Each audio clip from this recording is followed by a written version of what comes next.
Since the British government did not accept the Nehru report, in January 1930, the planning for civil disobedience movement began. The movement began with the Dandi March.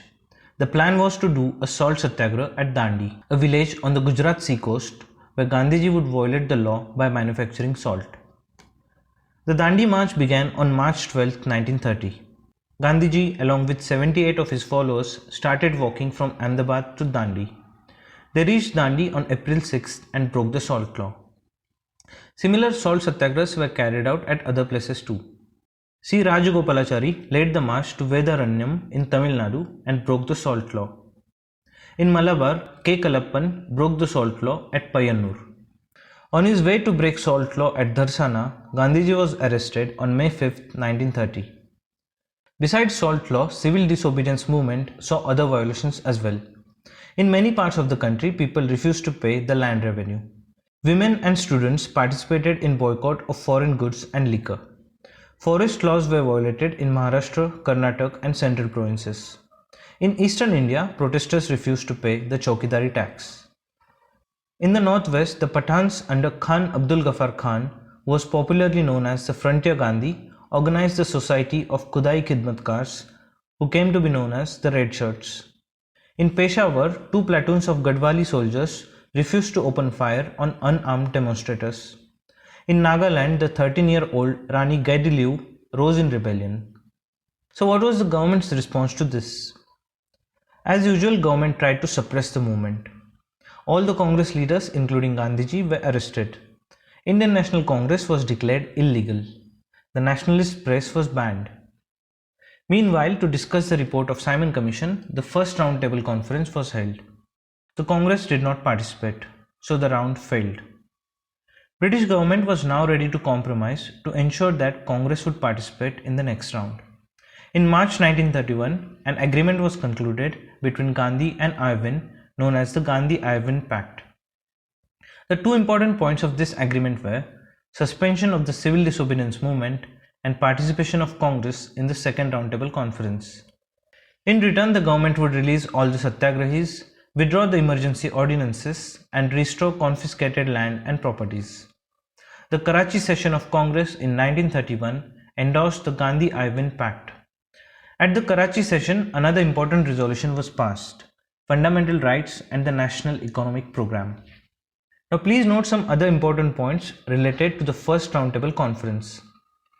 Even though the Congress did not participate, others did, like B.R. Ambedkar, Muslim League and Hindu Mahasabha.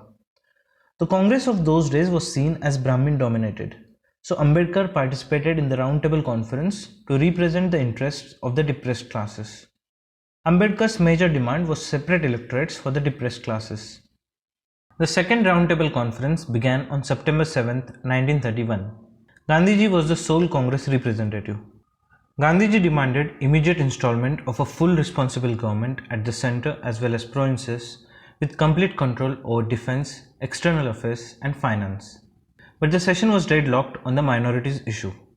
This time, along with Muslims, separate electorates were demanded by the depressed classes, Indian Christians and the Anglo-Indians.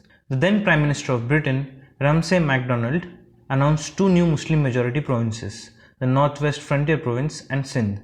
He also warned that if Indians don't agree among themselves, then the British government would go for a unilateral communal award. So Gandhiji returned to India empty-handed. On Gandhiji's arrival in Bombay, the Congress Working Committee decided to resume the civil disobedience movement. In January 1932, Gandhiji was arrested and sent to the Yeravda jail in Pune. Other leaders of Congress were arrested too, and the Congress itself was banned. Despite the ban, Congress held its 1932 and 1933 sessions. The civil disobedience movement continued until it was withdrawn by Gandhi in April 1934. Meanwhile, Ramsay MacDonald announced his Communal Award on 17 August 1932. Separate electorates were provided for Muslims, Europeans, Sikhs and the depressed classes. Gandhiji, who was in Yeravda jail, began a fast unto death. This is where Ambedkar and Gandhiji came to an agreement known as the Pune Pact. The Pune Pact provided for reserved seats instead of separate electorates. But many in the Congress were disappointed with Gandhiji's Pune Pact as he did not pay much attention to other provisions of the award, like 49% seats for Muslims in Punjab and 48.6% seats in Bengal. Orthodox Hindus like Malviya began to drift away. From here on, Harijan upliftment became Gandhiji's principal concern. He started the All India Untouchability League in September 1932. A weekly Harijan was also started in January 1933. The Third Roundtable Conference started from 17 November 1932. The Congress did not join this conference. The Third Roundtable Conference was followed by a joint parliamentary committee headed by Linlithgow. After this, in August 1935, the Government of India Act 1935 was passed by the British government. We shall cover this in the next video.